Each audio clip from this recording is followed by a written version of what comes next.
Good evening, everyone. Welcome to the first meeting of this year's Business Regeneration and Planning over Nuneaton Scrutiny panel.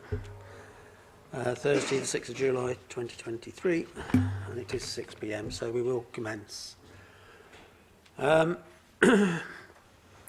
Please note that the meeting is being recorded for publication on the Borough Council's website at some later date.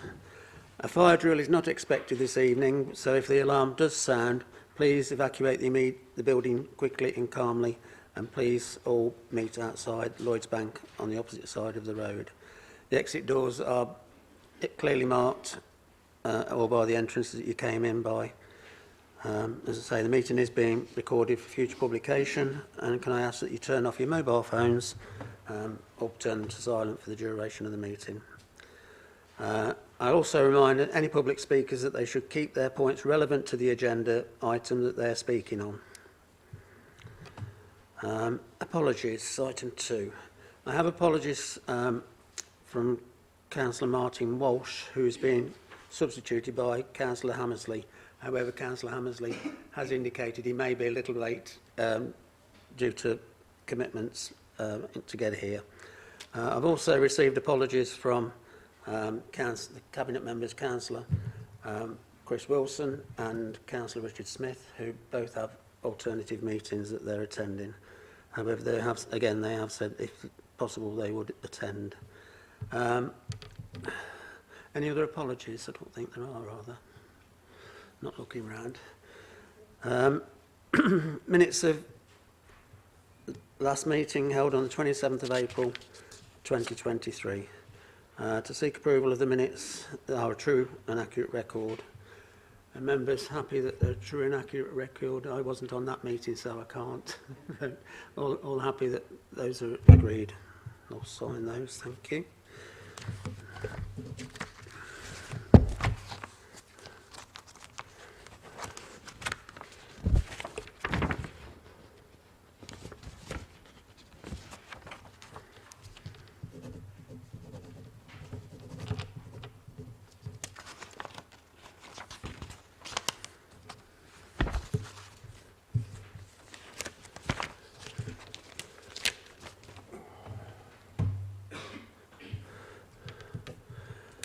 Item 4, declarations of interest. Not aware of any additional items, but members, if any member has any additional items to declare in addition to the schedule, I'm sure you will note them or now or at the appropriate time if it's realised. Okay. Public consultation. Mr. Peter Smith, welcome. We have you scheduled to speak on items 7, 8 and 9.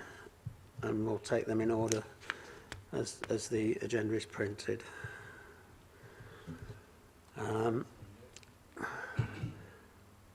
Item 6, questions to Cabinet.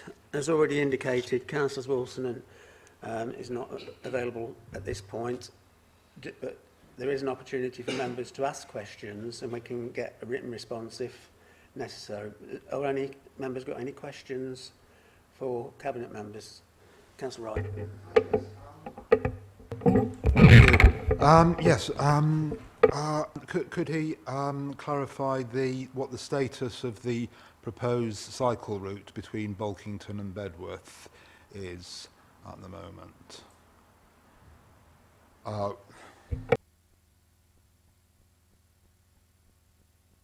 There we go. It's going to be one of them meetings. As I say, this speaker is not. This microphone is not being kind at the moment.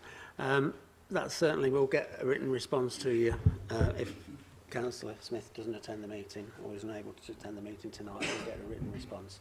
But if he does attend, we can always come back to it if necessary. Thank you for that. Sorry, are you indicating Councillor Phillips? No. Oh, okay. It's all right. I'm messing around with this microphone. I'm not going to switch it off if I don't need to. Right. So that's the questions to Cabinet. There's no more questions to Cabinet members at this point, anyway. No. Item 7 brings us to the Integrated Performance Report. Mr Smith, there's an opportunity for you to speak at this point in relation to the integrated performance report. If you want to speak to this item, please. Mr Smith? Mr Smith? Mr Smith? Sorry, Mr Smith. We've got through to the item 7 on the agenda. There's an opportunity for you to speak to this item if you wish to at this point.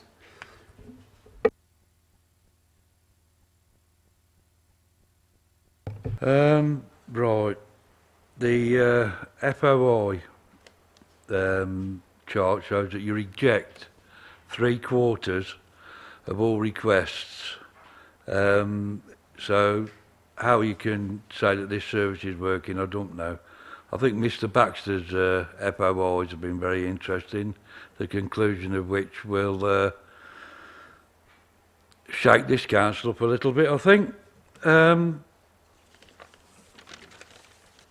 Also, like I say, the financial information, planning, applications have just become a rubber stamping exercise for unwanted and destructive projects. This department's not fit for purpose, and it should be sorted out, hopefully, when you lot are gone.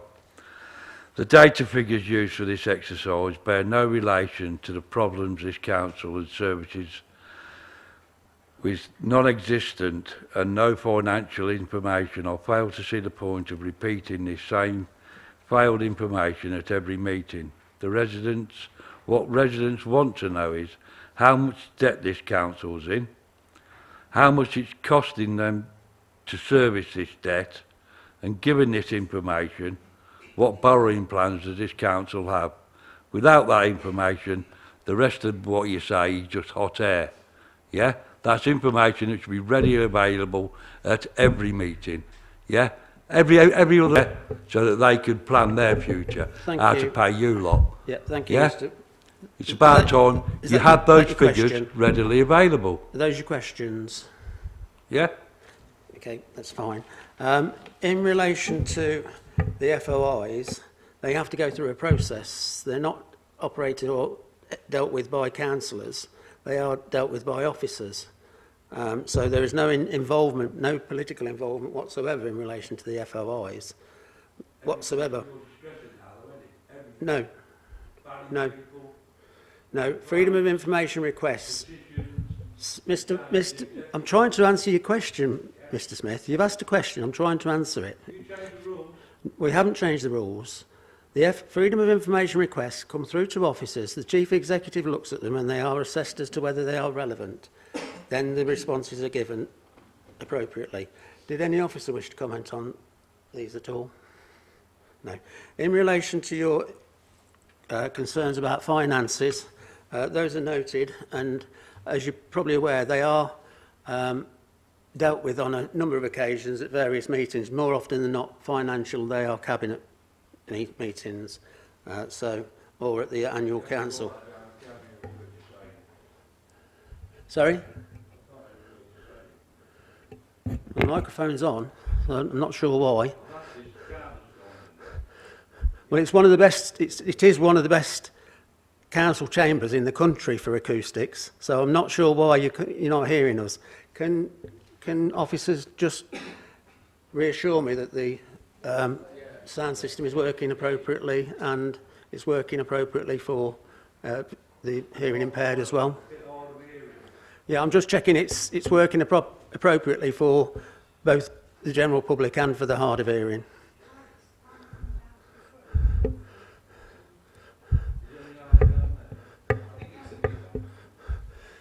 You can step forward if you want to the next thingy.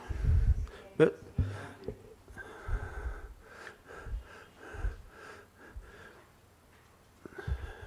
no, to the one of the yeah, that's only for officers. Thank you, Mr. Smith. Hopefully you'll be able to hear us now. Hopefully you'll be able to hear now.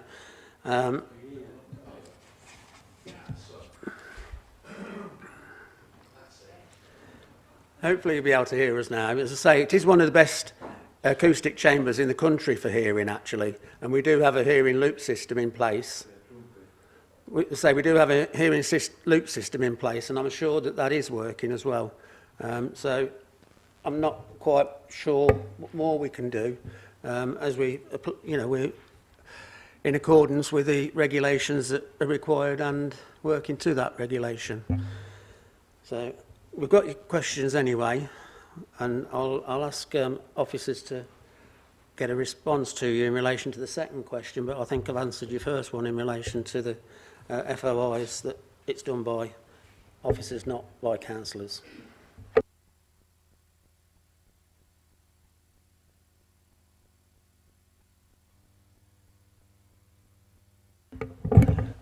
Sorry, I should have let the officer come in on the report, if you wanted to update the report in the first instance. Mr. Gordon. Yeah, will do, Chair. Summary is as follows.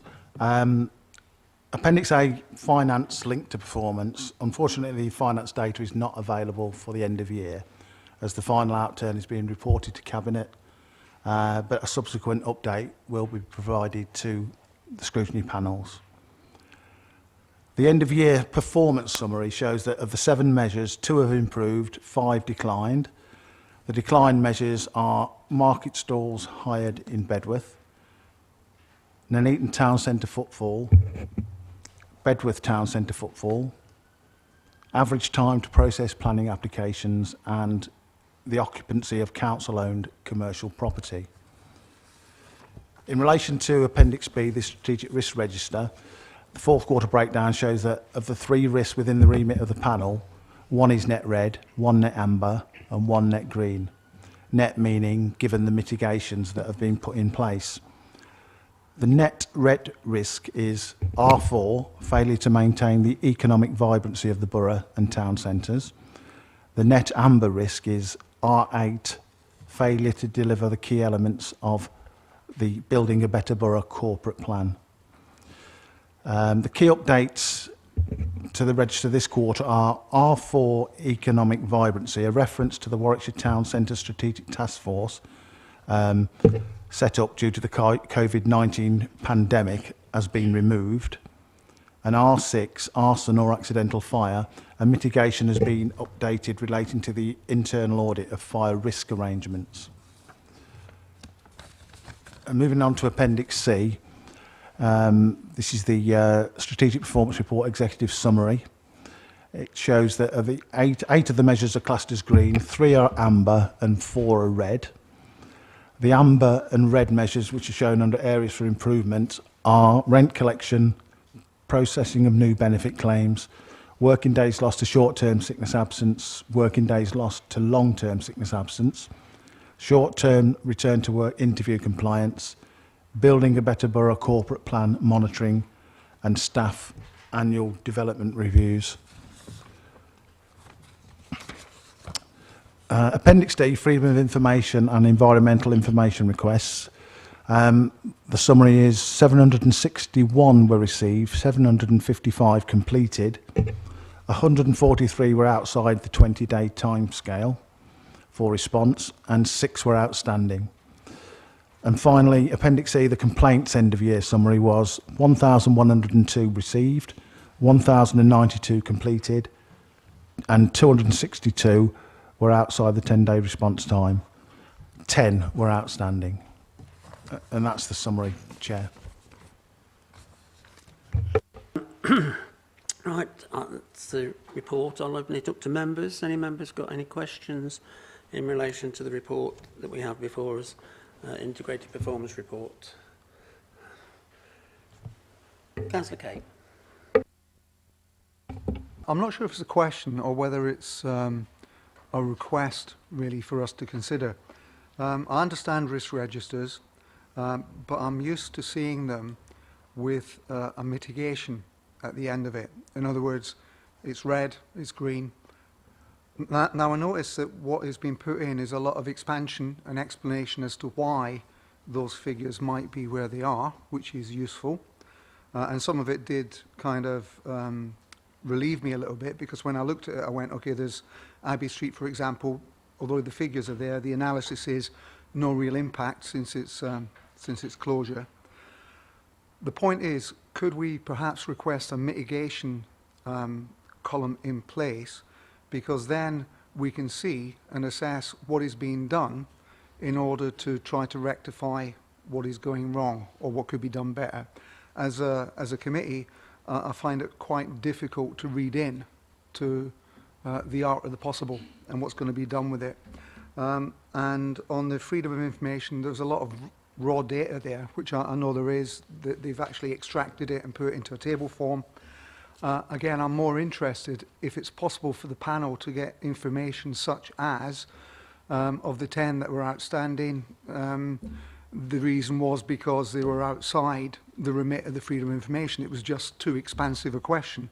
It was asking stuff that was kind of beyond the scope. So perhaps just a little bit more information, or what I'm actually asking for is analysis, so that we can actually look at it and make a judgment on how things are actually going, which is, I think, what oversight is supposed to be about. Thank you, Councillor Kate.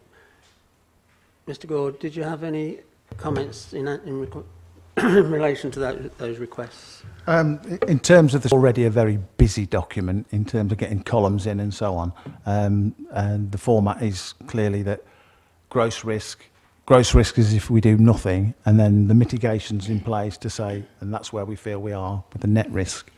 I could ask the question, but I think it'd be sort of practically, it'd be difficult to get an additional column in.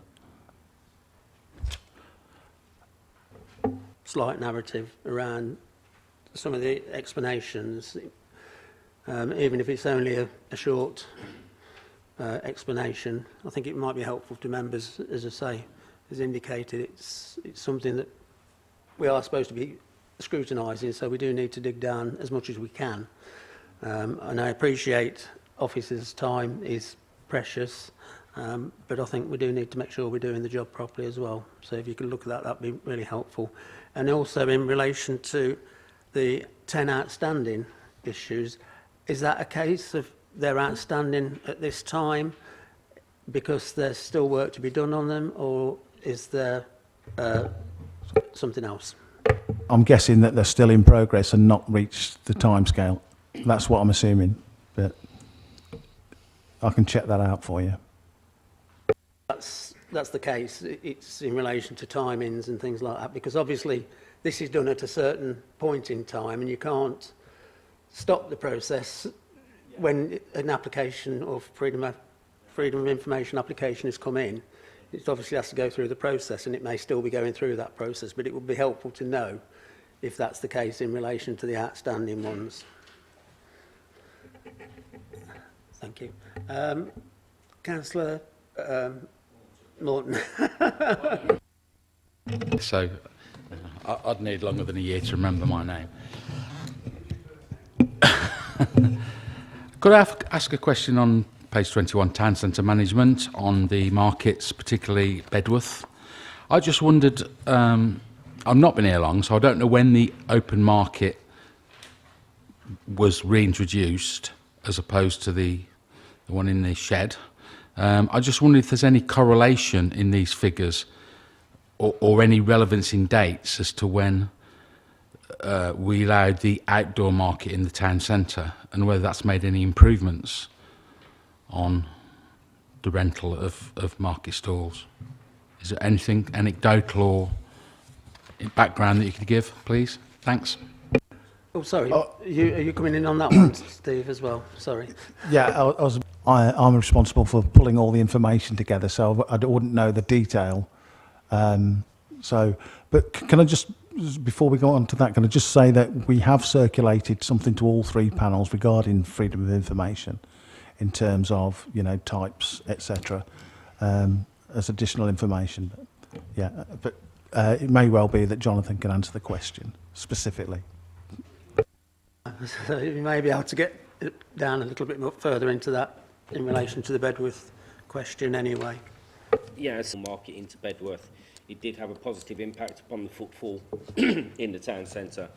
It has been a difficult couple of years in relation to that, and we have seen numbers in both the indoor market and the outdoor element of it fall. We've got the staunch traders that stand there.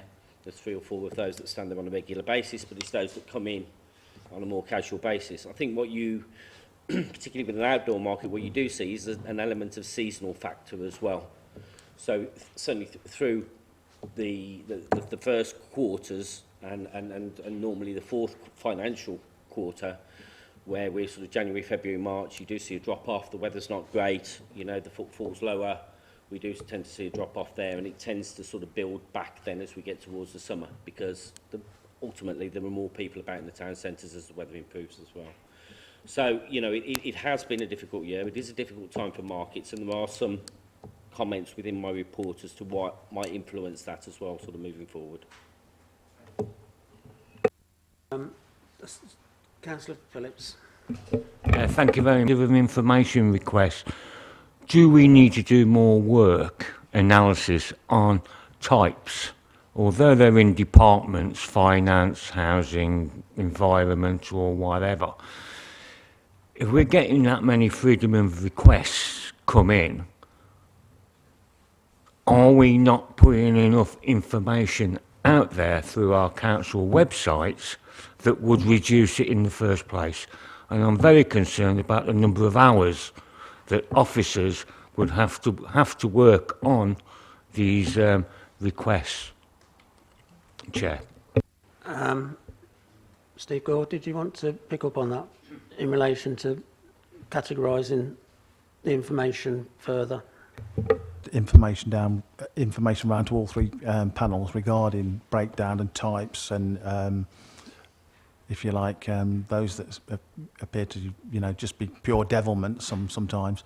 But as regards other analysis, without speaking to the officer concerned, I wouldn't be able to say what is available at the moment and what isn't.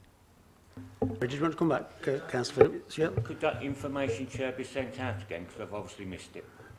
I'm sure it can be sent out again. Thank you. But what I was going to say as well is, if there is, when you look at that information, any further questions, I'm sure the officers would be more than happy to pick them up if you pick up the phone or drop them an email. Is that correct? Yeah. Thank you. Councillor Green. On page 20, it says consumer confidence is down 27% since 2019, linked to the cost of living crisis. I mean, can you clarify how that's been arrived at, that figure?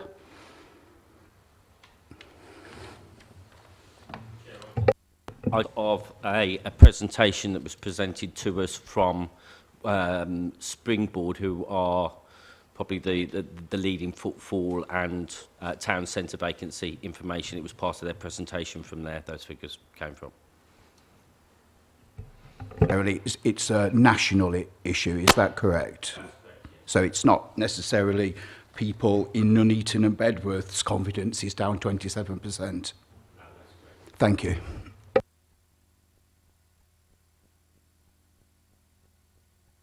Councillor Wright. Thank you.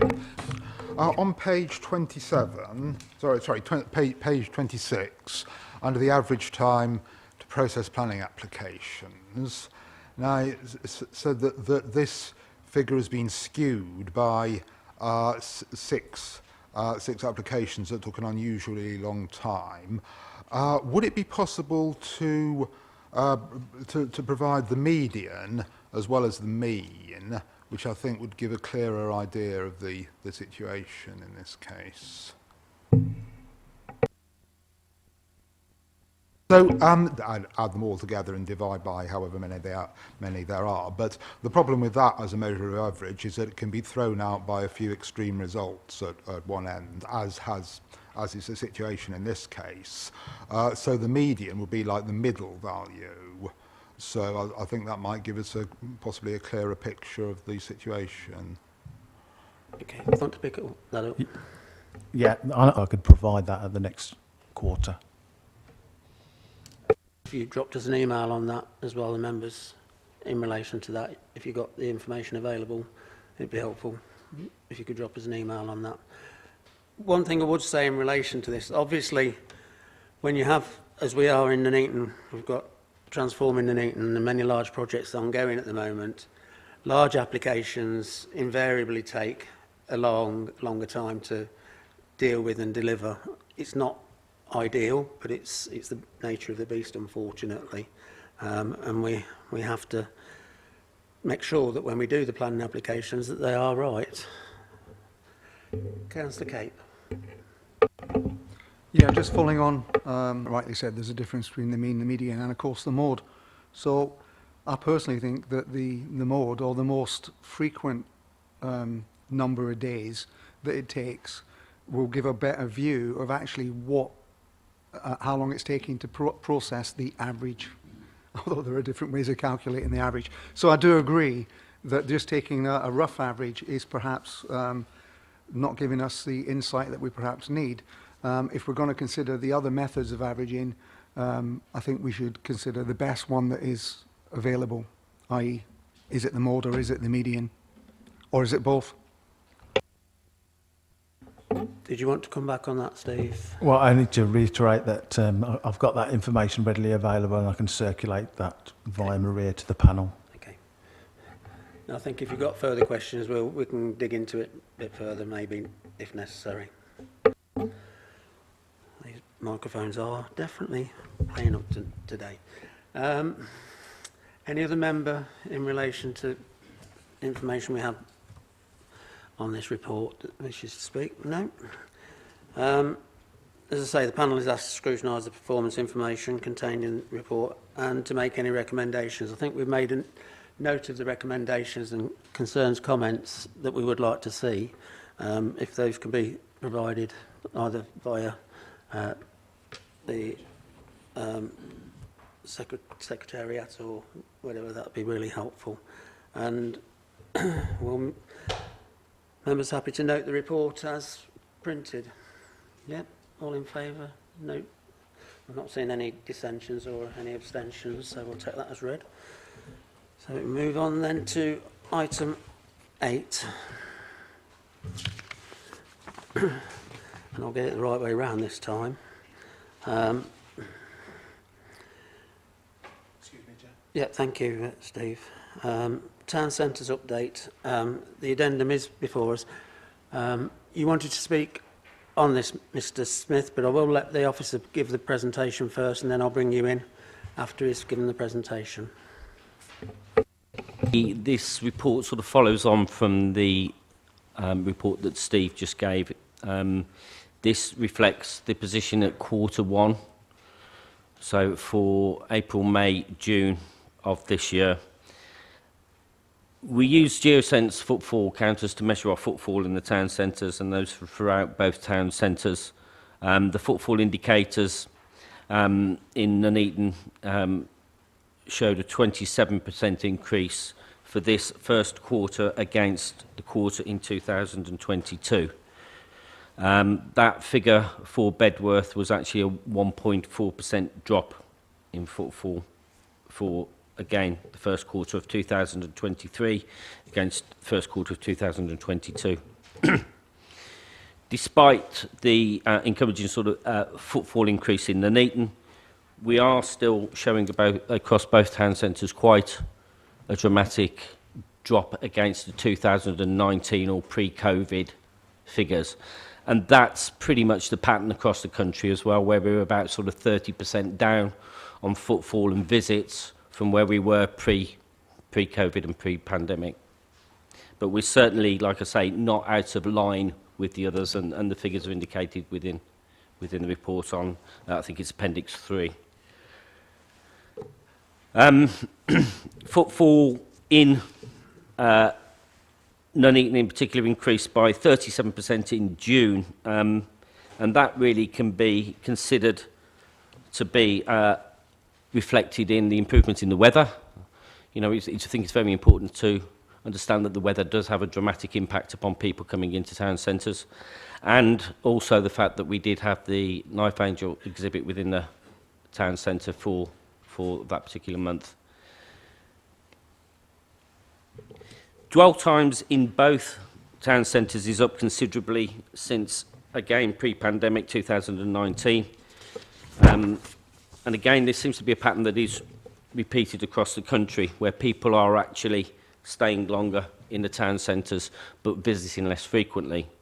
I think, you know, there is opportunity to look at those figures in regards to Nuneaton and say that those figures could be driven by the car parking tariffs, which have shifted from a 3-hour tariff from a single 1-hour tariff as well.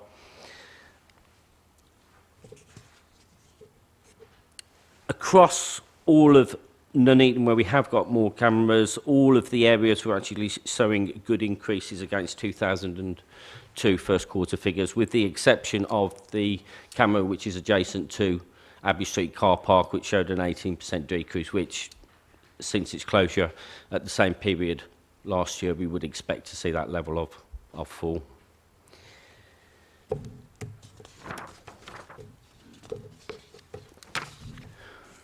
I think the important elements as well to bear in mind when we are looking at the footfall figures is that we have, since the pandemic, seen an increase in hybrid working. More people are working from home more frequently, and those numbers are quite important to town centres, or have been in the past, in terms of the people who pop out at lunchtime or what have you and service the town centre.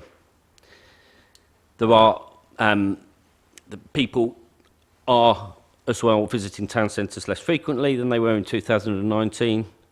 There is that element of consumer confidence is low at the moment as well.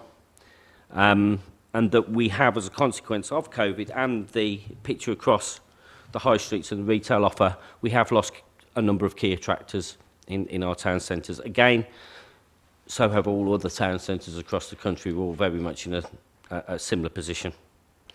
Online sales are still high. Obviously, they went up to around sort of 36% of retail sales during the pandemic, and they are slowly coming down, but they are still significantly higher than they were pre-pandemic figures, and that does have an impact again upon physical retail. I think it's also important to mention that while it's important to look at the numbers visiting our town centre, which are caught by the geosense cameras, one of the key elements that obviously are commercial, from a commercial perspective, and the businesses are interested in, is spend. Now, we can't measure spend, but what the feedback that we're getting is that, you know, consumer confidence is low and that spend isn't where it was. So despite the increase in numbers, that level of spend is not perhaps keeping up with this. And this was reflected in, I read a report the other day, I think it was from Barclaycard or one of the credit card companies, that said, again, this is a pattern that's reflected across the country, where they're seeing visitor numbers increase in town centres, but the spend is dropping. It's not actually keeping up with those levels as well. And if you are a business, then that's the element that's important to you. It's great having additional people about, but you want them to spend their money in your businesses. Moving on to car parking revenue.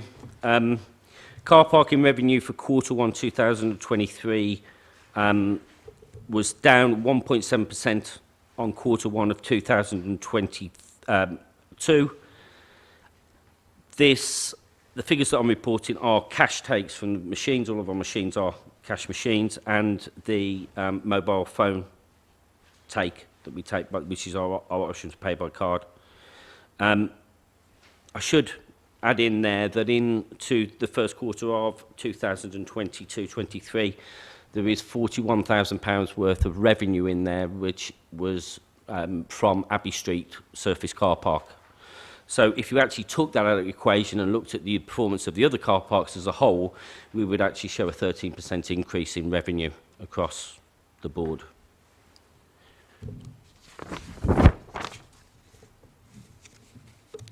We introduced a new pay-by-phone system in April. That was Ringo. We have seen a significant uplift in pay-by-phone and card payments since then. I think that can be contributed to the fact that Ringo, the interface that they provide, is probably better than our previous provider. And as the market leaders, that there is more customer confidence in terms of using that platform. So those figures are continuing to grow in terms of card payments. And ultimately, at the moment, it is the only option that we do have to make any form other than cash payments in our car parks. Just as some, give you an idea of where since the closure of Abbey Street car park, where customers look as if they're migrating to, it's Victoria 1 and 2 car parks, Harefield Road, Upper Abbey Street, Rope Walk and Justice Walk. I mean, Upper Abbey Street is quite a small car park, so certainly we've seen, I think it was almost a 4-fold increase in the amount of revenue coming from Victoria 1 and 2, which are very close to the town centre and adjacent to them, which is where people want to go. So those figures have jumped dramatically. In terms of the car parks, would have given us the highest return per bay in terms of revenue. Those are the 2 car parks at the rear of the town hall, again, because they're the nearest ones to the town centre, so the churn is very fast on those. People are staying short periods of time and then moving on. And then again, Victoria 1 and 2. So the car parking revenues are reflected on Appendix 6, which gives you the cash incomes and the pay-by-phone figures for 2022 and 2023 first quarter. Market stall numbers. Our markets are suffering. We are 5% down on the first quarter of 2022. And you can see the figures there for Nuneaton, and the figures for Bedworth are very similar as well. The challenges that markets are facing at the moment is the number of traders nationally is falling dramatically. In fact, the NABMA, the Market Federation, provide figures saying that it could be as much as 63% since 2009, which is a huge number.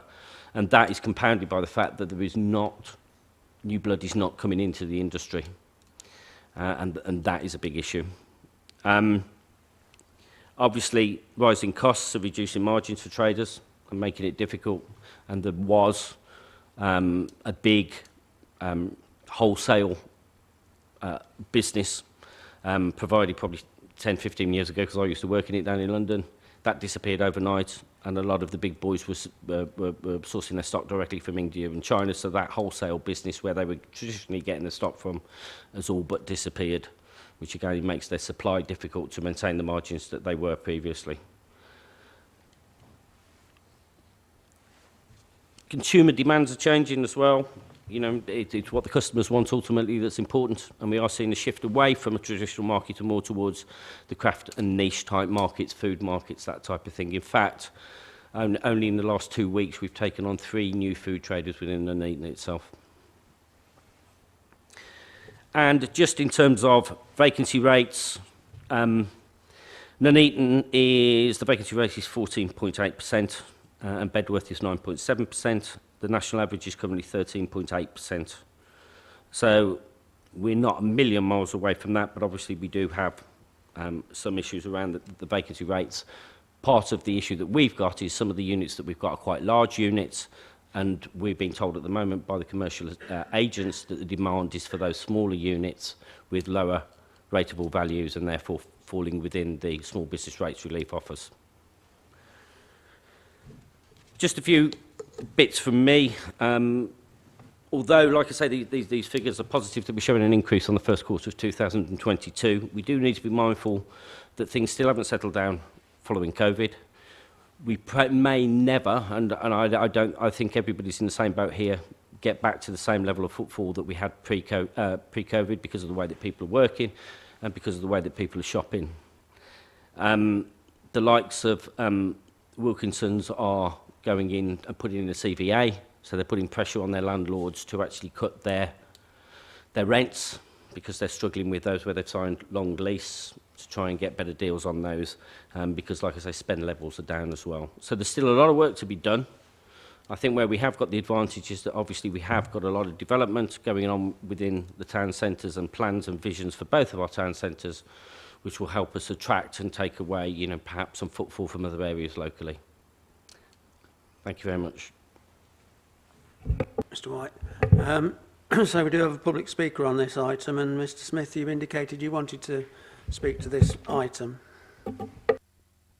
Same old rhetoric. Coming here is like listening to a kid who says his homework's been ended. Mr Smith, by the before you carry on, these are officers' reports in relation to what we're being given. Please don't be offensive to the officers. How much he has to work within, yeah? Since the closure of Abbey Street car park, it has decimated and negatively affected the markets and stallholders, businesses. Added to that, the removal of the lily pad fountain and associated seating, yeah, and the excuse me, attitude of residents and the council's attitude to residents, a lack of accessibility, accessible parking, and the terrible congestion caused by the closure of Abbey Street car park. If you just took a bit of responsibility for any of this, it's COVID, it's the Russians, the dog ate my homework, yeah? You never take any responsibility for the fact that your decisions may have some input into what's going on in the town. The closure of that car park decimated the town, simple as that. That's what it was, for unwanted projects. Nobody wants an hotel, nobody wants a cinema, and we don't need another multi-storey car park because the two we got are badly kept, smell like toilets, and no one wants to use them. So, stop making excuses for yourself. Yeah? Smith, for your comments. In relation to your comments, before I open it up to members, I will make a couple of comments myself. I'll listen to you, Mr. Smith. I'll listen to you, Mr. Smith. Now, Mr. Smith, I listened to you, gave you full opportunity to speak. Now, if you just please listen to the meeting. It's a council meeting where members of the public have an opportunity to speak, not to be part of the meeting. But you are part of the meeting insofar as you have an opportunity to speak. You've had your opportunity, and now I'm going to pick up on some of the points that you've made, Mr. Smith. Mr. Smith, I've not been obnoxious to you at all.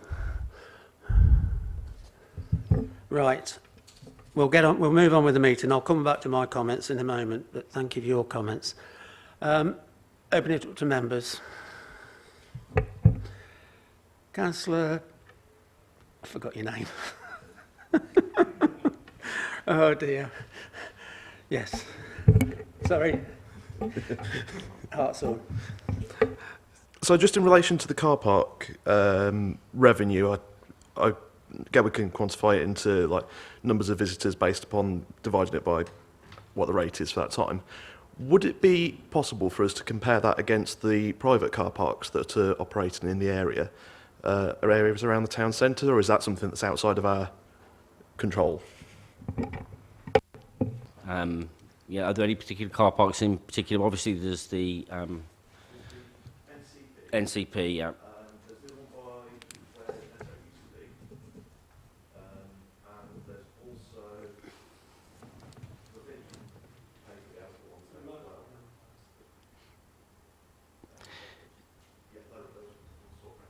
Yeah, I'm not sure because obviously with the Asda one, it's a free car park. Whether they've got any measures in place, but we can ask the question of them to see if they have. I have to admit I haven't seen any ANPR cameras or anything monitoring levels in, but we can ask the question.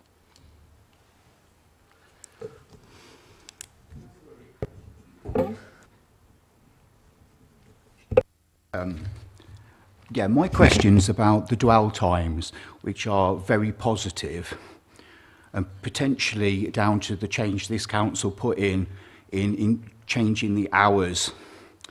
In Bedworth in particular, it's almost double the amount of time somebody's actually staying and no doubt eating or using the services of the town. But can we have a comparison compared to another district to see if the changes we've introduced reflect the changes in dwell times? Is that something which could be provided to us? Obviously, Geosense are active across the area. Actually, in Warwickshire, so there's a number of towns that have it, so we can compare those. That's not a problem. I think one of the things I would say as well that potentially impacts upon dwell times is that shift in profile of our core customer. Pre-COVID, we had more people working in the town centre, and their visits tended to be quite short because they were lunchtime visits, this kind of thing, whereas we're seeing more elements of recreational type visits now where people will stay longer. And obviously that is supported by potentially the changes in the car parking tariffs as well. But I can, yeah, have a look and see what I can come up with and report those back. Boy, Martin. I'll come to you first because you haven't spoken yet. The Sunday markets in Nuneaton, we've come down to them quite a lot and I've been really impressed. Do you think there's any opportunity that Bedworth might be able to facilitate the same in our town centre? There is, yes.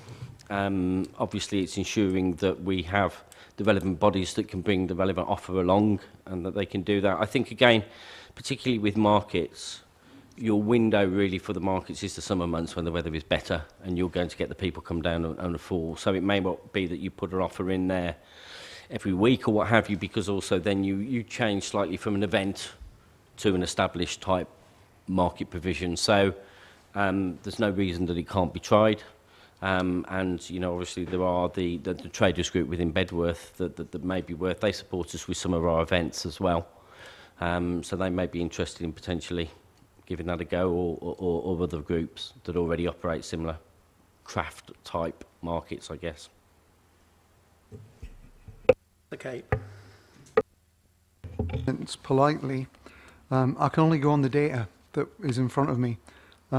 So Ringo is a little bit of a star, it seems. On the Abbey Street car park, the interpretation that I got from the data was that, yes, there had been a percentage fall, but overall it had had no great impact and certainly hadn't decimated the town centre.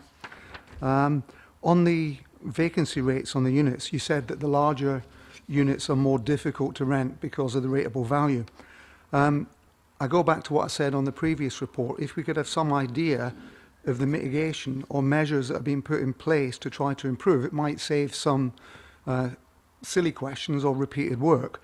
But an idea that came into my head was if a unit is too large, is there any possibility of internally changing it with a shared access so that you then rent split units as opposed to a whole unit? So the question was an observation of my interpretation of the data, a request for some information on mitigation, and my view on splitting units.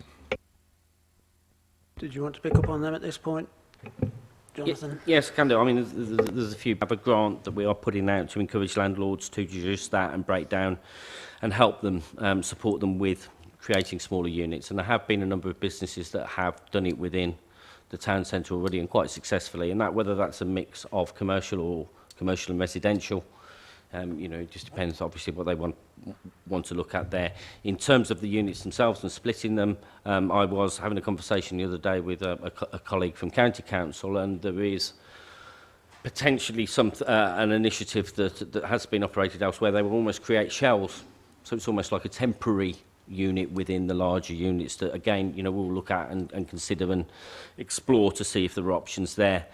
But it does, I mean, you know, ultimately we were so reliant on the large national units compared to some of the towns where they had got that smaller independent businesses, that when retail started to change and the market started to change, and then further exacerbated by COVID, we suffered accordingly. And that's, like I say, where our concerns are. And, you know, we know that there is that requirement and that need to try and produce that incubation space to grow our own businesses and also to support the demand for the smaller size units as well.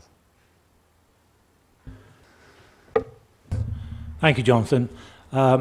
We do speak, you know, occasionally, as we do, and it's like town centre. It's like trying to reinvent the wheel. We know, and a lot of it is through now the youth coming through, ordering online, as you're saying here, the different ways now which shopping is being done. So very difficult to, as I say, reinvent the wheel. So what, with your knowledge and past, do you think can be done to attract, one, it's chicken and egg.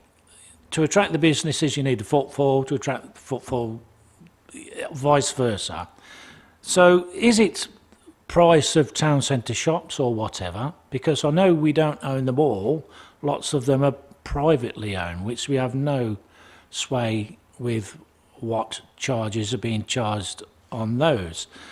And what, in your opinion, do you think we can do? We're not going to beat Tesco's, Asda's and Lidl's.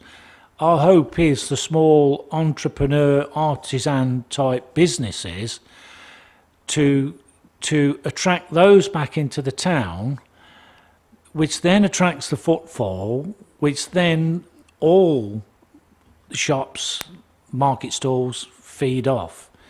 And I don't know what the answer is, and I'm not sure if you do, but town centres survive on footfall, but the way the kids of today shopping habits have changed, I'm not sure what magic wand you can pull out your bag that is going to get the people back. Thank you. I've got Councillor Graham Morton. I'm in a similar area to Brian, actually. There's a strategic element to all this, isn't there? And from what we've heard up to now, the knife angel brought lots of people into the town. The craft and community markets bring a lot of people into the town. Sitting outside a nice bar, having a drink, or sitting on steps with people that you, with people that you know, it's all cultural. It's the cultural side that seems to be bringing people into the town. So, does the council have a strategy on its development that's going to sort of address some of these cultural issues to give maybe a screen when the football's on in the summer, or you know, I don't know, but you know, I believe it's the cultural things that's going to bring people into the town and therefore increase the footfall for traders. Do you think? Councillor Morton. Now you've had a chance to think perhaps of the first part, you might roll on to the second one. Please, Jonathan. Environment. I work for the Burton Group and within retail and fashion concessions, and it's changed dramatically since I was, had my time there. It's a difficult question to answer, and like I say, I think what COVID did in the pandemic is it accelerated what was already on the cards in the way that people shop and the way that people use town centres and what ultimately they expect from town centres. And certainly the leisure element has been, trumped as one of the key cards. And I think, we have to make the offer there, and it's holding them. But it's a complete remodel that is required. And I think where we've got to sort of understand is get the balance right, because there has to be an element of residential now into town centres to balance that out, because we actually have to deliver a town centre that is commercially viable, and that balance has to be between the retail and the commercial offer and that residential. Now, if you've got people living in town centres, which they do a lot more on the continent, then those people do service the businesses that are there, whether that's food and drink or whether that's retail. But the offer is slightly different. It's more convenience-based, and it is those smaller independents. And I think what we have got to do is, if you look at the national retail picture, it's still very, very unstable. Boots have said they're going to be closing 300 stores. Like I say, I've just explained to you in terms of the CBA option within Wilkinson's, which means that although they haven't got plans to close any businesses, it may force landlords to take back those premises, and ultimately they do end up closing stores. So I think really it's getting that balance right. Where we have got the head start is the fact that we are bringing in, or have plans to bring in both of our towns, that element of leisure activity. And where we are missing, and what we were missing pre-COVID and previously, was family-style restaurants and that kind of thing, where we can hold people and we can bring the families in and they can enjoy that recreational element of it, as well as, like I say, looking at providing commercial space, so we've still got commercial centres to grow our own businesses and give them support. And the market, to a certain degree, offers that opportunity as well for entrepreneurs to come in, go through. And we've had 3, I think, over my time in Bedworth market that have come in taken a stall in the market as a casual, then gone into one of the lock-up units, and then moved into a store within the town centre. So it's supporting that kind of stuff as well. But like I say, the balance has got to be right. What level of residential do we need? We've clearly got too much retail space within our town centres at the moment, and we've got to, you know, balance that out with what we're doing with the developments.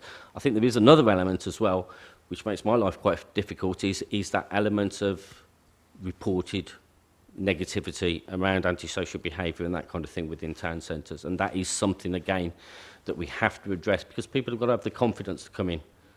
You know, we're putting the kind of thing in there that's appealing, but we've got to give them the confidence that they can come in there and have a pleasant stay and what have you. Exactly what you're saying. In Bedworth, do we ever get anybody asking about opening up a restaurant or a bar in the town centre? I know we've got the issue in the past with noise affecting, say, the arms houses, but that could be something that we do need, if we could have a nice bar or restaurant that opened out actually in All Saints Square. Do any, you know, chains or, you know, private companies ever ask if they can open one in the town? Sure, if they did, we would be snapping their hands off. But yeah, Jonathan, come on in on that. Yeah, I really do get requests for, and again, I think, you know, where the opportunity is, particularly within Bedworth, is for the small independent restaurants, bars, cafes. We've seen the cafes come in and go, and it's trying to. But again, we've got to create and give them the environment where it's right for them to come in. And not only us, because we don't own all of the property in there by a long shot, but it's working with the landlords and encouraging them to create the right kind of environment that is ready for those type of businesses to come in.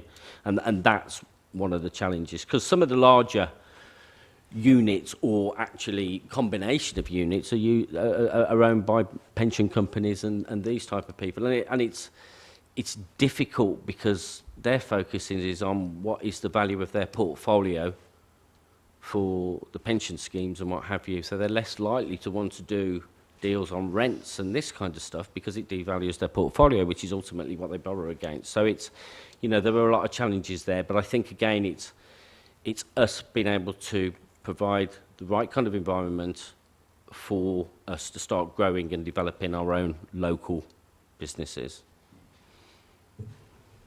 Looking forward, you come back again, are you, Councillor Joy Morton?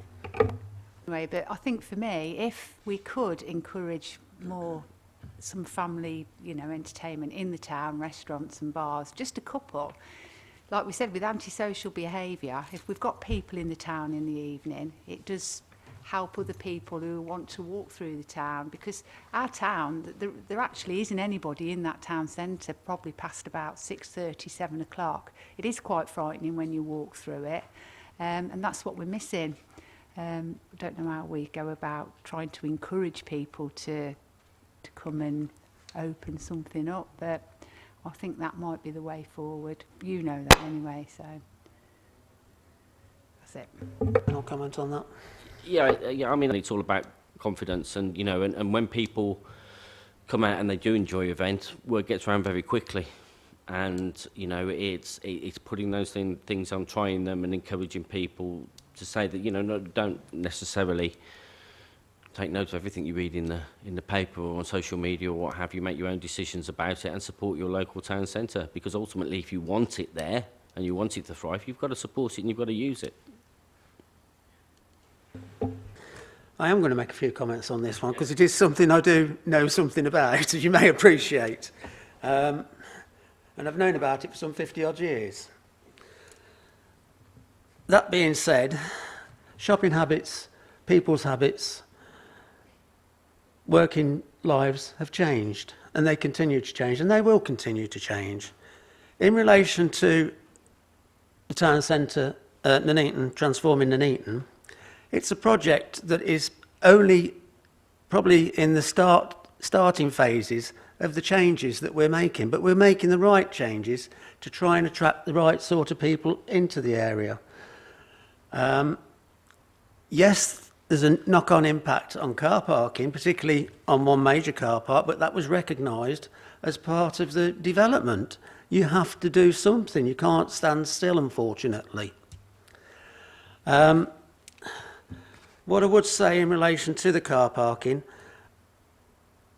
I think you're right, the longer stay parking gives opportunity, and the dwell times of people in the town is better.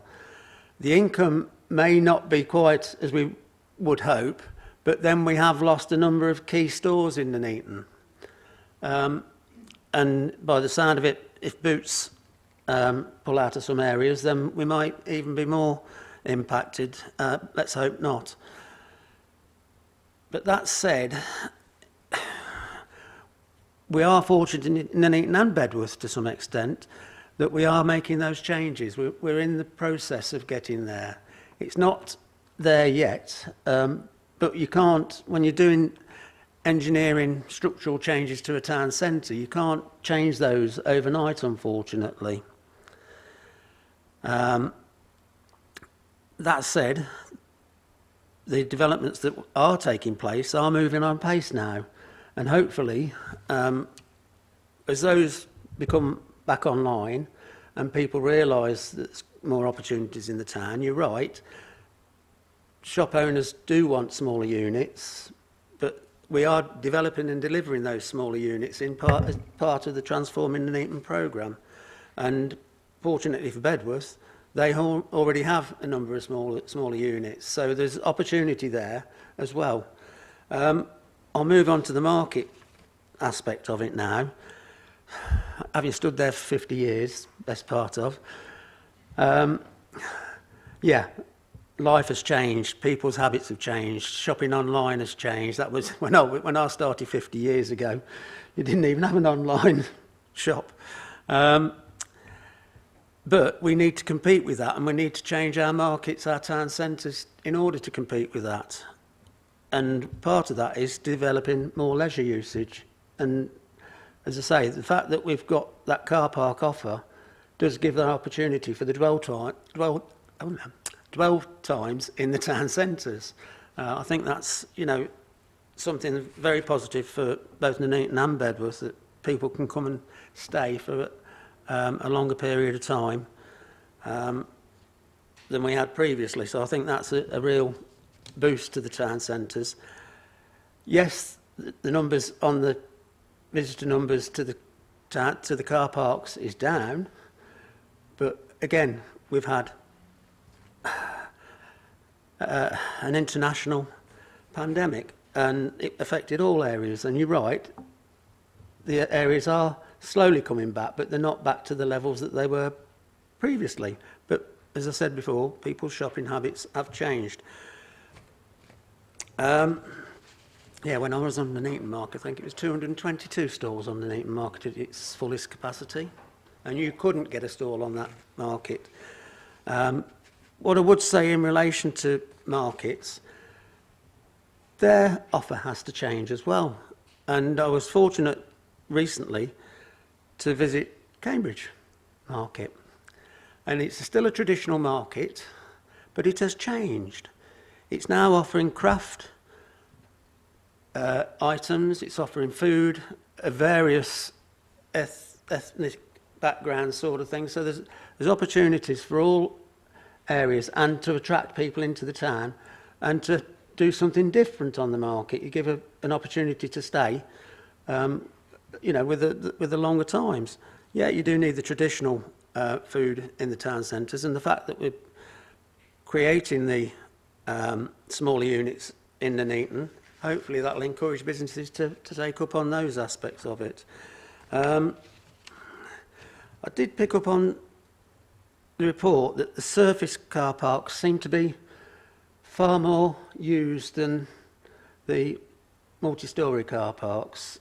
And I would take up that aspect of it as to how we ensure that we encourage people to use and feel safe and comfortable using the multi-storey car parks, because I think that is an important part of getting people back into the town. And as you develop the towns, the car parks are going to be developed. It's a natural consequence.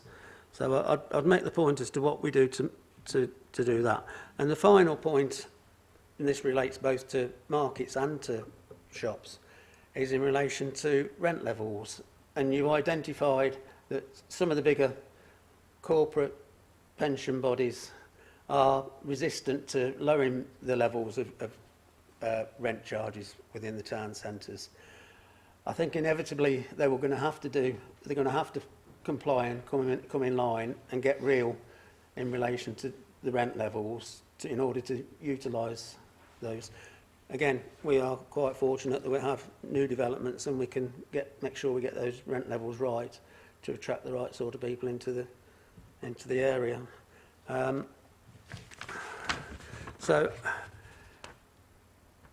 yes, it's not all ideal, but it's not all bad. We are working in the right direction for our town in relation to this, I think. And at that point, Councillor Hammersley, you're indicating I'll bring you in.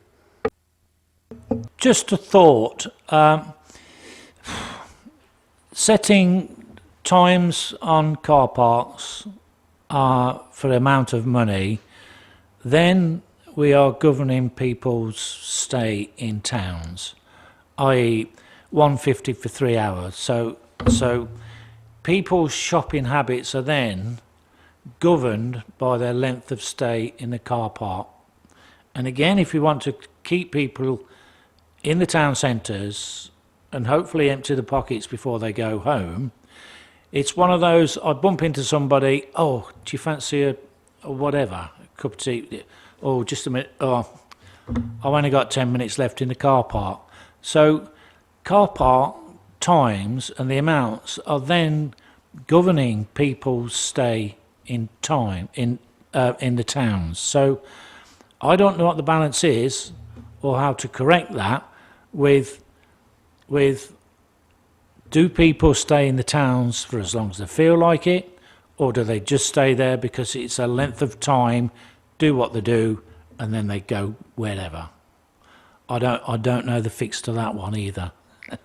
Thank you. Referring to the ANPR introduction, and perhaps you could give us a bit more update information on that as to what's happening in our areas. Yeah, in terms of the 60+ years old now, they only offer cash payments, which is a restriction, and we were limited to that because there was a contract in place with the original pay-by-phone provider that prevented us from taking any other form of payment on the machines. We're now out of that. We're now in Ringo. We can see that those numbers are increasing, and we are looking at the solutions to provide new and updated machines across all of our car parks. And that, at the moment, the way that that's looking is that will be a mix of ANPR and traditional pay and display, because you couldn't really justify the cost of putting ANPR into a car park with 20 spaces. So, you know, there will still be a balance of that, but certainly our larger car parks, we're looking at how we can provide the ANPR, which could give us the option of doing a pay as you stay rather than a pay and display option. So people could, you know, but equally, having said that, you know, Ringo, with the Ringo app, you have the option of actually updating that on the phone and making additional charges if you wish to stay longer. So, you know, but that's where we are at the moment. What I'm hoping to do is I will submit a report to Cabinet in relation to the proposal around upgrading the car parking machines, so that we can move that forward as quickly as we can to get those upgraded now that we're in a position to do so. I think we had a strong... Sorry, Councillor Phillips. Sorry, Yeah, just a quick one. Ball drop in Bedworth with the closure of the Civic Hall. We've talked a lot about leisure and companies coming in and offering this and offering that. Yet we sit on a Civic Hall, which might be turned into residential, and it's sort of, we're looking for other companies to do something, and yet we've got premises there that did bring people into Bedworth. town centre. It's probably the biggest thing that did bring people into Bedworth. And whilst I'm on, what is the the car park returns on the Civic Hall car park? Now it's closed. It's, Jonathan. Well, did you I have can give you an opportunity? indication of the car parking this first quarter against the first quarter of 2022 in Bedworth, and overall in the car parks in Bedworth, we were £60 short of what we did last year in cash and a pay by phone. So not a significant, obviously, drop in there. In terms of the footfall, I can look into those figures, pull them off and sort of give you some indication of what those look like. As to what they look like off the top of my head, I couldn't tell you. Sent through. Thank you. Right. Going back to the report. Sorry, too many pieces of paper. Right, the recommendations, I believe, is to note the report and to make various comments, which I think the officers have taken on board.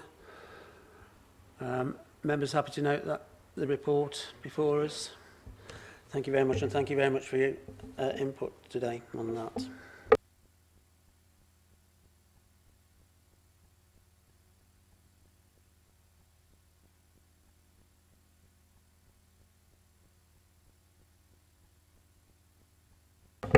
Right, I move on to item 9, the Coventry and Warwickshire LEP update. Do we have an officer? Are you bringing us any information on that, or just the report that we have? Right, so we have the report that's before us. I will bring in Mr. Smith, as he indicated he wanted to speak on this item also. Mr. Smith.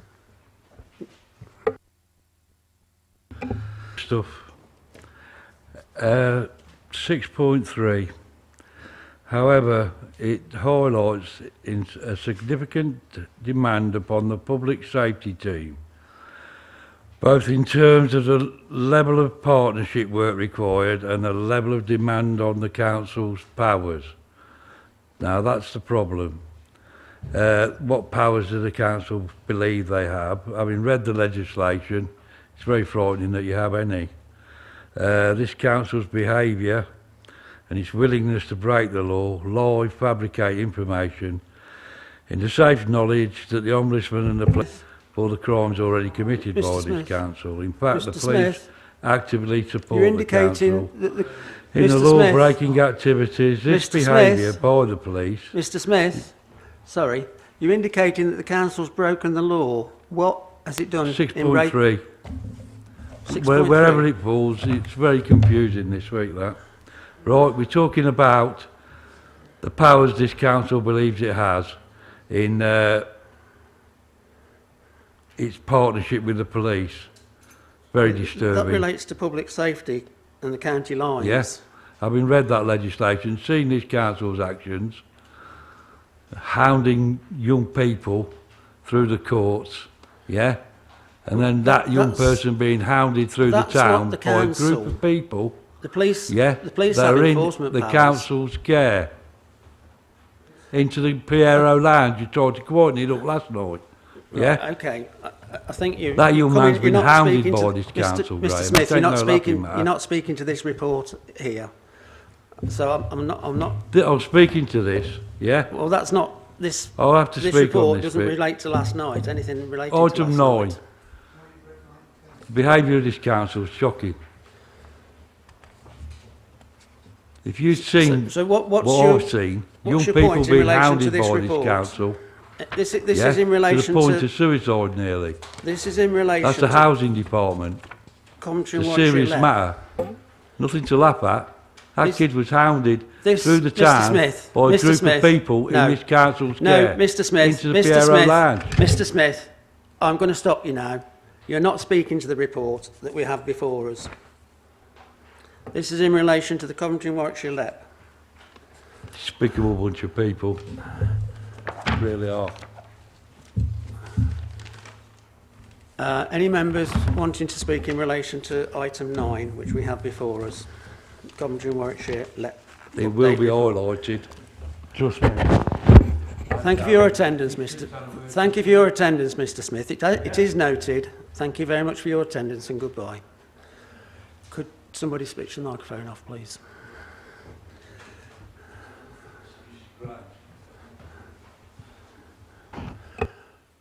Thank you very much. Right, we will move on. Agenda item 9, Coventry and Warwickshire update report. Any member wishing to speak? Councillor Cape. Oops, Yeah, just where it talks about moving the 35k in funding towards more local issues, I just wanted to make the observation that that can only be a good thing, particularly as so many speakers from the public in the past have talked about a desire for localism, and that this is actually localism in practice. Thank you. Councillor Graham Morton. Report at page 85 without my glasses. This actually speaks to what we were talking about earlier in public confidence in town centres, and I think it's really, really great that this council has actually fully staffed the CCTV rooms and got all the cameras working in the borough. And I think that's the starting point for good public behaviour and good justice. And I think that's really important. And I think putting the money that's come from this into the community safety team is absolutely necessary. Because again, it is key. Well, it's one of the council's primary objectives to look after its people. And this is really important. And, you know, whatever money's available should be put this way, because this is what's going to deal with the issues we have in our town centre, footfall and everything. So, well done. That's what I say to this. Councillor Morton. I'm not seeing any other member. Councillor Phillips. Yeah, just recognise the advantages of putting the money into the safer teams, which is good. I think the demise of the Coventry and Warwickshire Local Enterprise Partnership is a real shame, because they did create a lot of jobs and did bring a lot of money into Coventry and Warwickshire, which helps our residents in finding work and businesses actually growing. As a previous board director, or member of the board, I was very proud of the work that they did. Thank you, Chair. That you did on that board. Obviously, it's been closed by outside sources, should we say, insofar as things had moved on apace, and some of what they were doing is now being picked up by the various authorities, both within Warwickshire and Coventry, as you indicate. Hopefully, we won't lose that momentum going forward. Did you want to comment, Jonathan, on the report at all? No? Members happy to note the report that we have before us this evening? Yep. Don't see any dissension. All agreed. Thank you. Moving on to item 10. Oops, it's easy. Forward plan. Again, it's a report for noting. Have members got any comments they want to make on that report?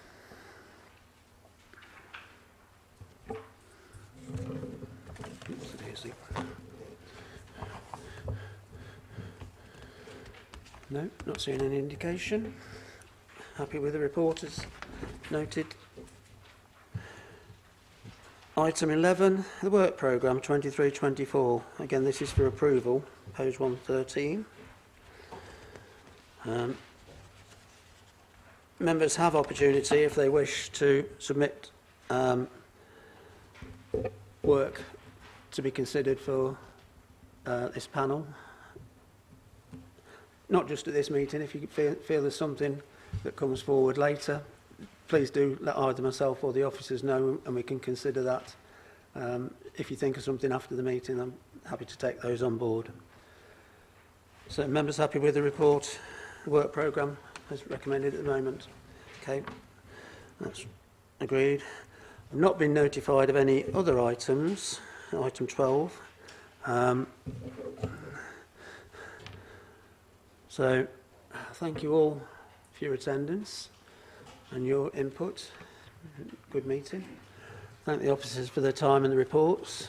I know they don't come together easily, and there's a lot of information in there, and there's some background information that is there as well if members feel they need any further information in relation to the reports that they have before them, both on this occasion and I'm sure as we move forward during the year. But thank you very much for your attendance and have a safe journey home.